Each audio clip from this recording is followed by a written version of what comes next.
One is feature film, so really don't worry about this one too much. It just means a movie, a full-length movie.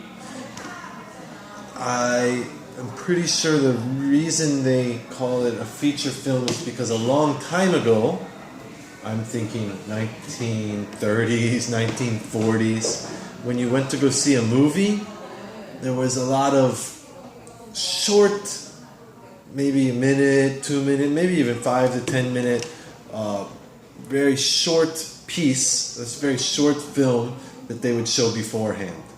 Sometimes a couple of them. You know, they would show this little Mickey Mouse thing, and then they would show probably some comedy things, some slapstick humor. Then they would show the feature film, a couple like warm-up movies. If you ever watch Pixar film, they do this a lot. It's kind of like an old style to have that 5 to 10 minute warm-up thing. That is not a feature film. Of course, that's not a feature film. That's just, you can call it a short, or you can call it whatever you want to call it. The feature film was the one that everyone was really going there to see. And in the old style, you know, old style theater, that would be written there as the main feature of the night. That is what everyone is really going there to see, the feature film. These days, it just means a movie. If an actor has a resume, he may have, here's the commercials I've been in, here are the TV shows I've been in, here are the feature films that I have been in.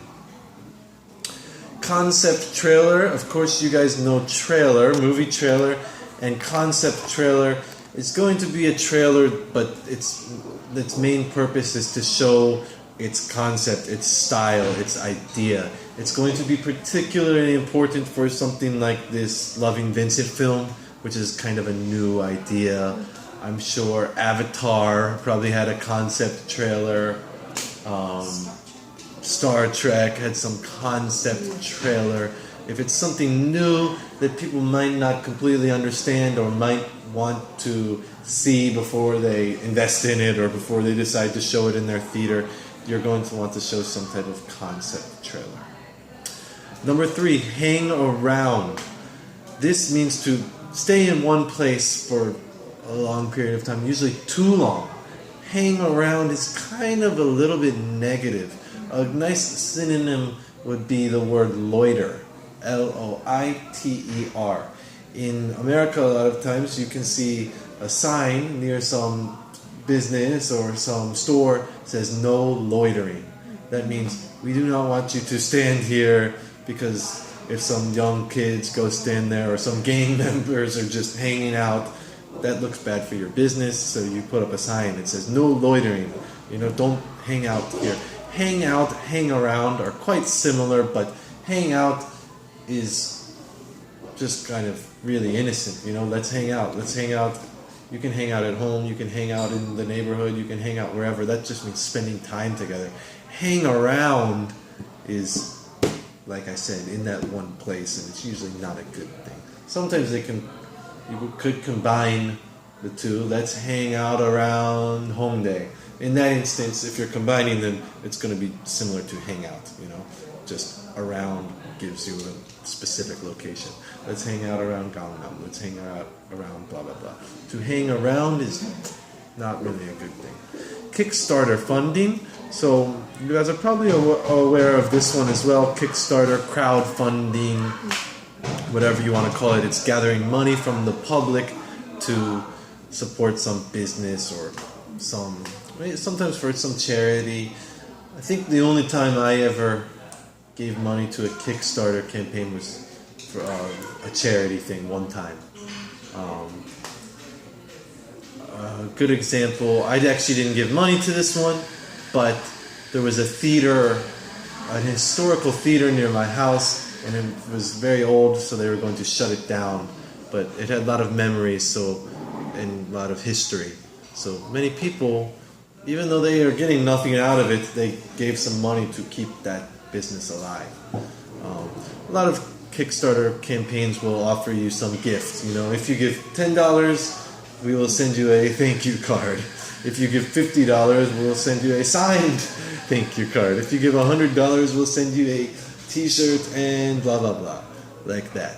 So that is how they maybe try and convince you to give money. I've always been skeptical of people that are just asking for money, but there have been a lot of really successful Kickstarter campaigns. Number 5 is probably my favorite vocabulary word this week. Backer. So this is someone who supports something. A person or institution who supports something, especially financially. It is used it can be used outside of money, but it is really used financially. To financially back something, you can use the word to back something as a verb. To back this idea. If you have some really good startup idea and you pitch your idea to a friend or someone you respect, they may ask you, oh, who is backing you? That means who is providing the money? Who are your financial backers? Oh, I found Google to back my startup idea. Oh, that's going to be very impressive, to back you, support you, and usually they're talking about money. And number 6, intensive, means very concentrated on a subject for a short time. A lot of times this is used in education, intensive summer course, intensive English class. Instead of doing it over 12 weeks, just into 4 weeks. So it's jam-packed and it's very short and fast. Vigorous would be a good synonym there. Those are the 6 words. Any questions? How do you tell apart a baker from patron? From Patron. Patron? Patron, yeah. Patron. When I see the word patron, it is usually, especially in the business sense, a patron is just almost similar to like a customer. Oh, really? Yeah, a patron is someone who is like a patron, supporting your business in terms of they are buying it, you know? Okay.